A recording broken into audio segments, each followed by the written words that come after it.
Hi, my name is Danielle. I'm here to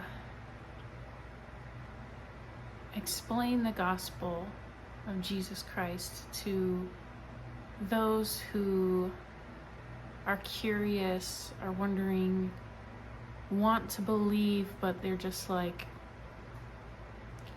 it doesn't really make any sense. Like, well, why? Like, Jesus died for my sins. Like, what does that even mean? Like, why did he have to die? Like, I don't get it. And I wanted to make this video because I think it's really important because I was there too.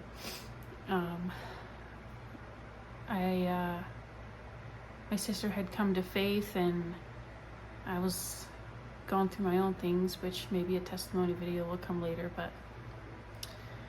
and I was like, I just don't get it. And I asked God, I was like, okay, God, Jesus, if that's the truth, then make it make sense to me, because it doesn't make any sense to me. And he did.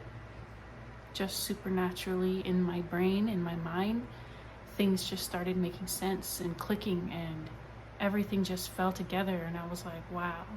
So I wanted to just come on here and explain and help make it make sense to anybody who's questioning, and also encourage you to do the same.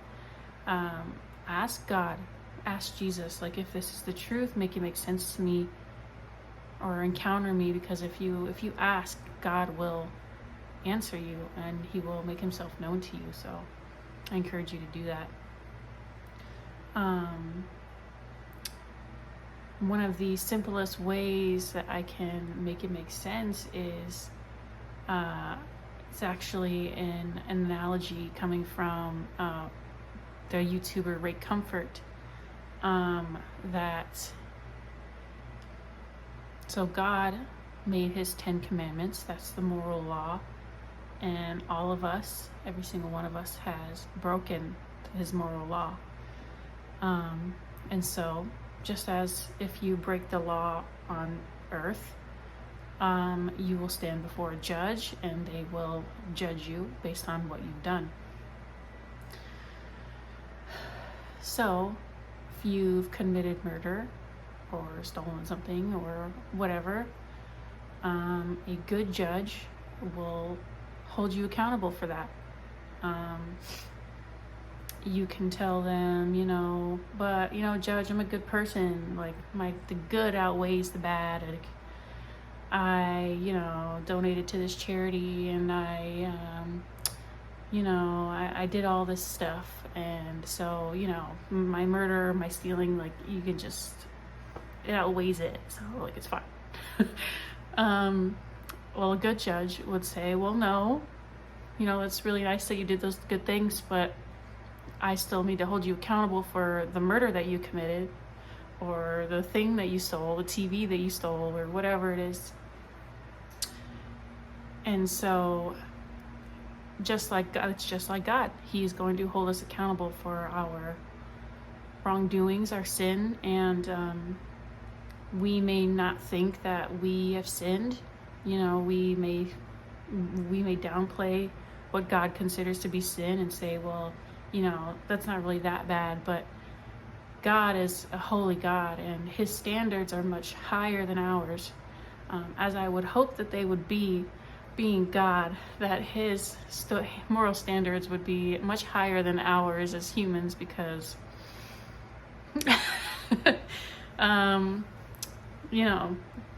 if we're going off of human moral standards, it's all very subjective, and what murder to some people can be okay, and then to other people it's not okay, which obviously it's not okay. But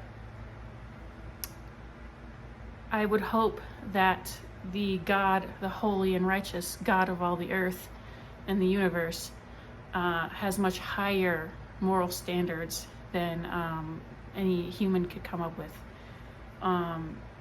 And so he does. And so he will be a righteous judge when we pass from this earth. He will be a righteous judge and hold us accountable for our actions. Now, going back to the analogy, say you have a bond, or a bond. Say you have like a $10 million bond. If somebody pays this bond, you can be let out. Well, in this analogy, Jesus is the only one who can pay that bond. He's the only one. He lived a perfect life on this earth. He was sinless. And in the spiritual realm, blood is the payment of the spiritual realm. That's why, in demonic practices, they will cut themselves and, use blood in these demonic rituals and stuff. It's the same with God, in that blood is the currency of the spiritual realm. And so when Jesus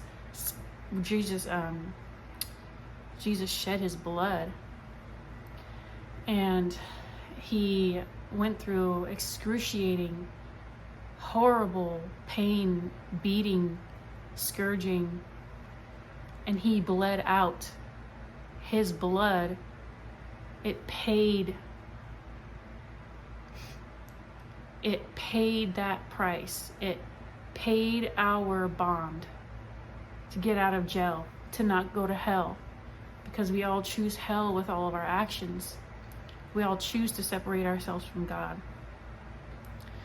And so Jesus paid that price. He took the punishment that we all deserve on the cross so that we can be in heaven with him. Because we have all fallen, and humanity has fallen. So I think he's a pretty awesome God for doing that, coming down to earth, experiencing what it is like to be a human. He knows exactly what it's like to be in the flesh and go through the worst possible pain that you can imagine and feel, and he did that to cleanse us of our sin problem, to free us from death. And that's why he resurrected on the third day, was so that we could have life, so that we could be resurrected from our spiritually dead life that most of us have lived or are currently living. I really hope that